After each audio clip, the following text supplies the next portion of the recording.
नमस्कार दोस्तों, कैसे हैं आप सभी लोग। आशा करेंगे एकदम बढ़िया से होंगे और पढ़ाई भी एकदम बढ़िया तरीके से कर रहे होंगे। तो आज हम लोग बच्चों आज के क्लास में पढ़ेंगे ग्रुप डी के परसेंटेज के कुछ इंपॉर्टेंट क्वेश्चन जो कि एग्जाम में पूछे गए हैं। क्वेश्चन एकदम बढ़िया से हैं। ठीक है, ऐसा नहीं कि एकदम बच्चों वाले क्वेश्चन क्वेश्चन एकदम बढ़िया है, देखिएगा मजा आ जाएगा एकदम, जितने भी लोग तैयारी कर रहे हैं ग्रुप डी की। ठीक है बच्चों, तो चलो क्लास स्टार्ट करेंगे जल्दी से अपन लोग। पहला क्वेश्चन यहाँ पे अपना ये रहा।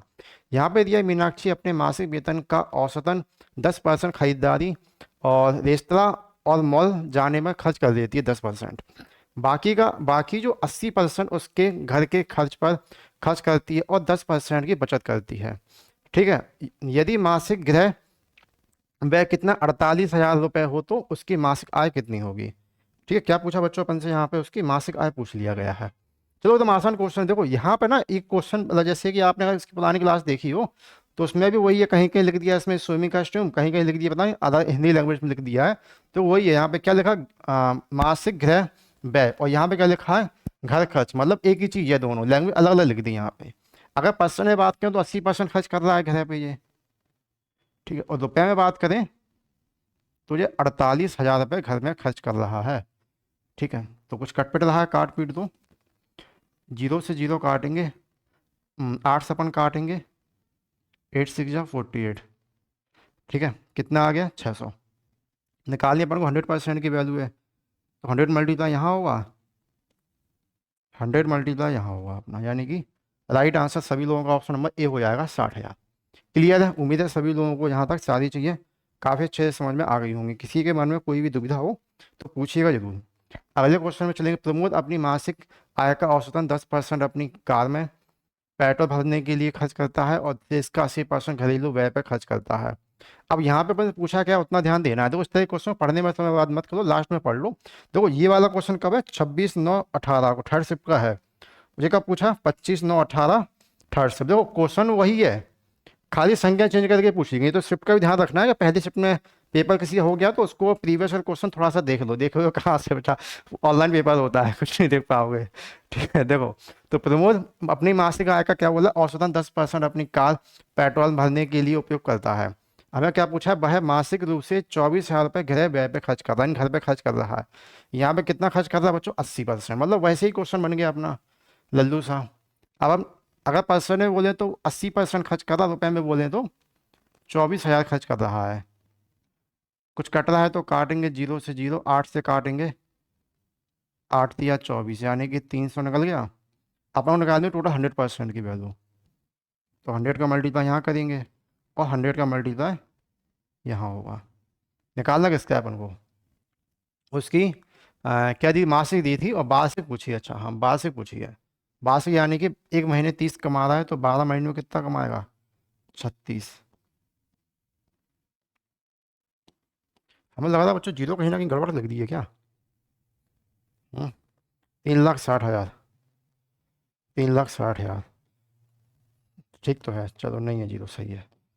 ठीक है, राइट आंसर सभी लोगों का यहाँ पे क्या होगा, ऑप्शन नंबर ए हो जाएगा। क्लियर है, बताए यहाँ तक किसी बच्चों को किसी प्रकार की कोई भी अगर दुविधा हो या फिर आपको कोई भी चीज़ ऐसी लग रही हो समझ में नहीं आ रही हो तो उसको पूछिएगा जरूर। ठीक है, ऐसा नहीं कि आप लोगों को, आप क्वेश्चन देखने में कितना बड़ा सा लग रहा है, क्वेश्चन कितना लल्लू वाला है, 3 लाइन। अगला क्वेश्चन यहाँ पे अपना ये रहा। यहाँ पे दिया है कि देखो जब एक पत्रिका का मूल्य 10% घटाया गया तो उसकी बिक्री में 30% की वृद्धि हुई, कुल राजस्व में कितनी होगी, कुल राजस्व उसकी कितनी हो जाएगी, मतलब वृद्धि होगी या कमी होगी ये पूछा है। वृद्धि कितनी कर रहा है बच्चों, 30% की वृद्धि की। कमी कितनी की बच्चों, 10%। ठीक है, मतलब वृद्धि करता है प्लस में लिखते हैं, कमी करता है तो माइनस में लिखते हैं, प्लस माइनस। यहाँ क्या बच्चों, माइनस मल्टीप्लाई 10। ठीक है, एक्स वाई अपन एक्स माइनस वाई 100, ये लल्लू सा फॉर्मूला होता है अपना एक ही। ठीक, घटाएंगे यहाँ पे तो कितना बचा अपना 20, ये कट गया, कितना बचा यहाँ पे 3, यानी क्या होगा 70% की प्लस में आंसर आया,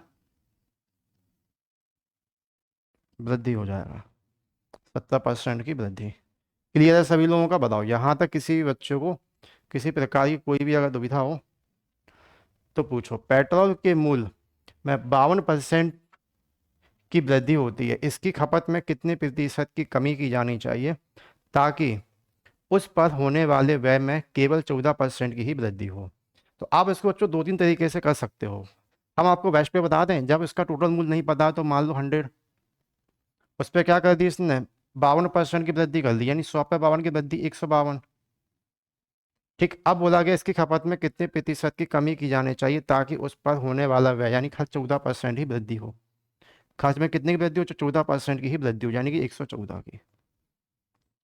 दोनों का यहाँ पे अपन लोग डिफरेंस निकाल देंगे। डिफरेंस निकालने कितना निकलेगा? 11 से 12 38 निकलेगा।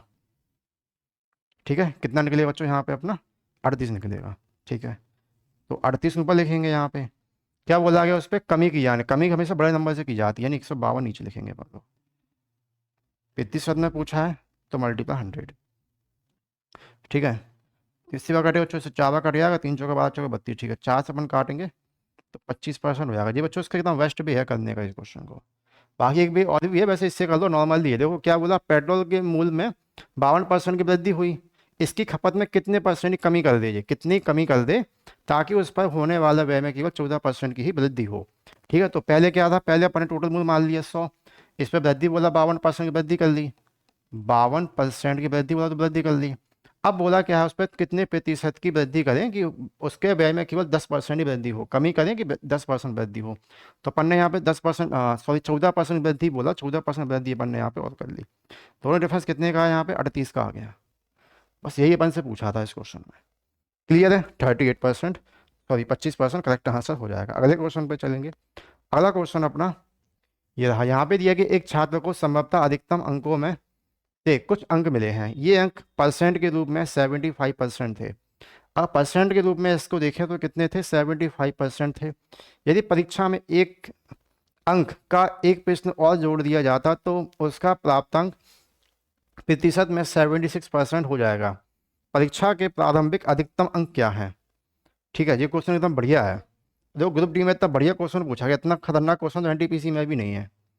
तो इसमें क्या बोला गया? देखो इसके कुछ अंक मिले हैं और ये अंक परसेंट के रूप में 75% थे। कुछ यानी क्या मान लें? एक्स मान लें। एक्स अंक मिले हैं जो कि 75% थे। परसेंट आएंगे तो अपॉन में 100। परीक्षा में एक अंक और जोड़ लिए, एक अंक का प्रश्न और जोड़ लिया जाए तो उसका प्रतिशत इतना हो जाता है।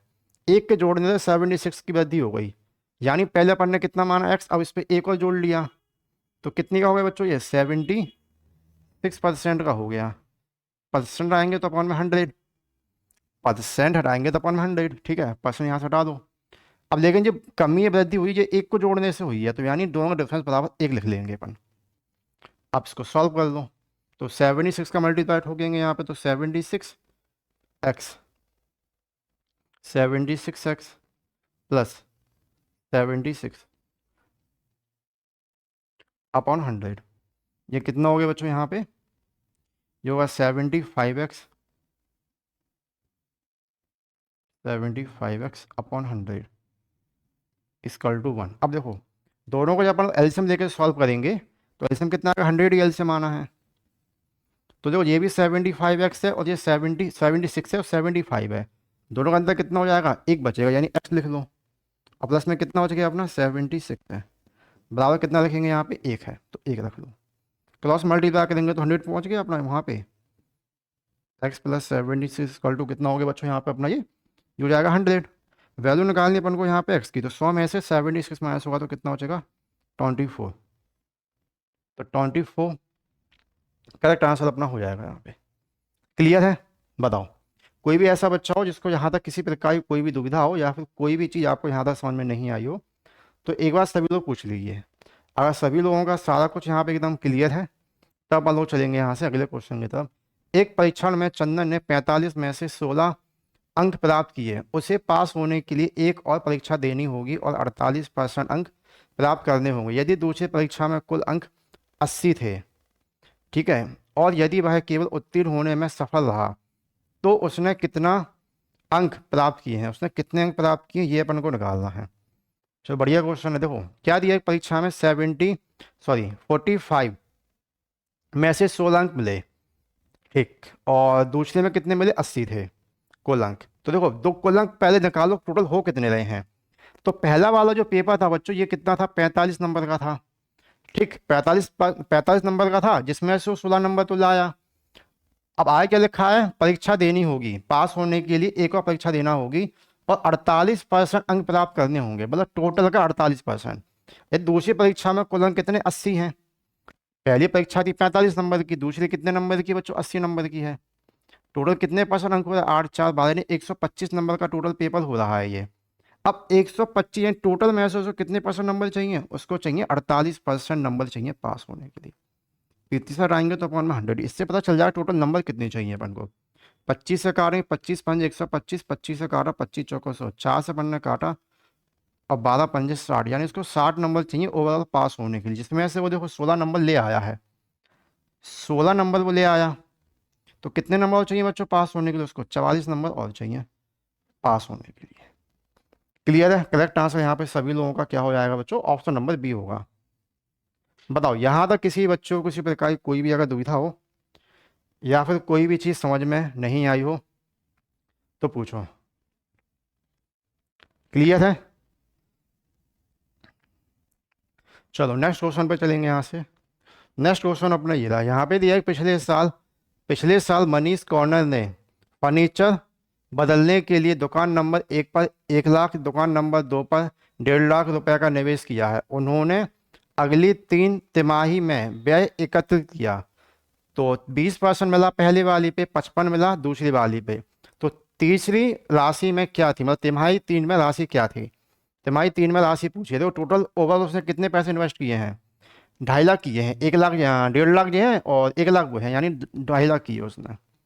2,50,000 रुपये टोटल इन्वेस्टमेंट था उसका, जिसमें से पहले में उसको कितना मिल गया 20, दूसरे में कितना मिल गया बच्चों उसका 55। ओवरऑल देखेंगे जाएंगे तो 75% उसको मिल चुका है। परसेंट में टोटल वैल्यू 100 होती है, अब 75 उसको मिल गया तो बच्चा कितना परसेंट होगा, बचा हुआ है 25%। अब इसको 2.5 लाख का 25% और मिलेगा उसको। फिर तीसरा हटाएंगे तो अपॉन में यहाँ पे 100 हो जाएगा, 2 जीरो से 2 जीरो, 25 पंजे कितना होगा यहाँ पे अपना ये जो हो जाएगा 25 पंजे 625, और ये 2 जीरो बहुत बचेंगे अपनी ये वाली 2 जीरो। ठीक है 62,500 हो जाएगा, कहीं है ये है 62,500। क्लियर है। बताओ यहाँ तक बताएंगे सही बच्चे, किसी को भी यहाँ तक किसी प्रकार की कोई भी अगर दुविधा आ रही हो या फिर आपको कोई भी चीज़ यहाँ तक समझ में नहीं आ रही हो तो पूछिएगा जरूर सभी लोग। ठीक, अगला क्वेश्चन अपना ये रहा। तो नेक्स्ट क्वेश्चन यहाँ पे दिया है कि 520 ग्राम पानी और 45 ग्राम नमक का उपयोग करके एक घोल तैयार किया जाता है। घोल के द्रव्यमान प्रतिशत के आधार पर सांद्रता की गणना करना है। ठीक है, देखो क्या पूछा गया, 45 ग्राम क्या है नमक का उपयोग करके तैयार किया, घोल के द्रव्यमान प्रतिशत की मात्रा करो कितनी होगी। ठीक है, अभी कर लेते हैं। ये कितना ग्राम बच्चों पहले वाला है, पहले वाला दे रखा है 520 ग्राम है पानी है। ठीक है, और 45 ग्राम क्या है नमक का उपयोग करके तैयार किया, घोल में द्रव्यमान प्रतिशत के आधार पर सांद्रता की गणना करना है, परसेंटेज ऑफ सॉल्यूशन। ठीक है, तो ओवरऑल अपन देखेंगे, देखो अब 520 ग्राम तो पानी है और 45 ग्राम इसमें क्या डाल दिया बच्चों, नमक डाल दिया, यानी 565। इतना क्या हो गया बच्चों, ये पानी हो गया। तो 45 रखेंगे बच्चों ऊपर और टोटल वैल्यू कितनी निकल गई अपनी 500 भी ये था 45 ये है, यानी कि 565 प्रतिशत में व्यक्त करना है, मल्टीपल 100 ठोकेंगे। कुछ कटपिट रहा है तो काटेंगे, 5 से 5 45, 5 एकम 5 तो 13 पंजे 65, मल्टीप्लाई करेंगे कितना हो गया अपना यहाँ पे 900, ये कितना 113, यानी संख्या रहेगी पॉइंटों में। तो पॉइंटों में रहेगी, काम करो इसका मतलब 110 बना लो, 110 अगर बना लेते हैं अपन और 11,99 तो फिर ज़्यादा चला जाएगा, 11 8 88 और 13।